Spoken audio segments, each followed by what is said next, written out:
अच्छा, तो इसको हम जल्दी जल्दी देख लेते हैं कि हमारे पास जो है वो ये level of section of olives है। ये जो हमारे पास दो बड़े बड़े सिलेंडर नज़र आ रहे हैं, हमारे पास इंफीरियर सेरिबेलर पोटेंकल्स हैं। क्या होते हैं मैं पिछली वीडियो में बता चुका हूँ। इसके अलावा हमारे पास वेगस नर्व के मैंने बताया था कि 3 न्यूक्लियस होते हैं। एक हमारे पास होता है न्यूक्लियस ऑफ ट्रैक्टस सोलिटेरियस, एक हमारे पास होता है क्या कहते हैं न्यूक्लियस ऑफ एम्बिगुअस, एक होता है dorsal vagus of the nucleus. ये हमारे पास तीनों न्यूक्लियस मिला के एक वेगस नर्व बनाते हैं।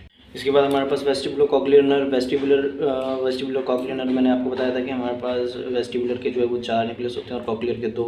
वेस्टिबुलर 4 के जो न्यूक्लियस होते हैं, एक में हमारे पास मीडियल वेस्टिबुलर न्यूक्लियस हमारे पास ये वाला, और हमारे पास इन्फीरियर वेस्टिबुलर न्यूक्लियस, 2 न्यूक्लियस हमारे पास यहाँ नज़र आते हैं। ठीक हो गया। इसके अलावा हमारे पास जो कॉक्लियर होते हैं उसके हमारे पास दोनों न्यूक्लियस नज़र आ जाते हैं कि हमारे पास यहाँ एंटीरियर इस तरफ होगा और पोस्टीरियर जो हमारे पास ये। ठीक हो गया। इसके अलावा हमारे पास लेवल ऑलिव्स पे जो है हमारे पास जो सबसे बड़ी चीज़ देखने को इंपॉर्टेंट चीज़ देखने को मिलती है, हमारे पास इंफीरियर ऑलिवरी न्यूक्लियस है जो क्रैम्बर्ट शेप का बना हुआ है आपके पास, ये हो गया।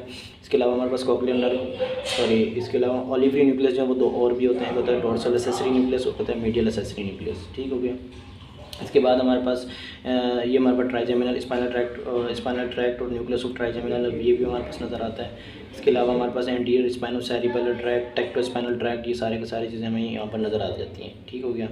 इसके अलावा हमारे पास मीडियल लॉन्गिट्यूडिनल फेसिकुलस वो, और दूसरी इंपॉर्टेंट चीज़ हमारे पास यहाँ पर जो है वो फोर्थ वेंट्रिकल की जो कैविटी नज़र आती है, और इसको हमारे पास एक ऊपर से एक चीज़ पर्दे ने जो है वो ढका हुआ था, जिसको हम कहते हैं इन्फीरियर मेडुलरी वेलम। ठीक हो गया। ये जो 2 पिंक के नज़र आ रहे हैं हमारे पास जो है वो पिरामिड्स होते हैं। ये हर सेक्शन में नज़र आएंगे आपको, और ये आर्कोइड न्यूक्लिया है जिसके हमारे पास इंटरनल आर्कोइड फाइबर्स जो है वो आ रहे होते हैं। तीसरा एंटीरियर मीडियन फिशर हमारे पास यहाँ पर जो है वो नज़र आ रहा होता है। ठीक हो गया।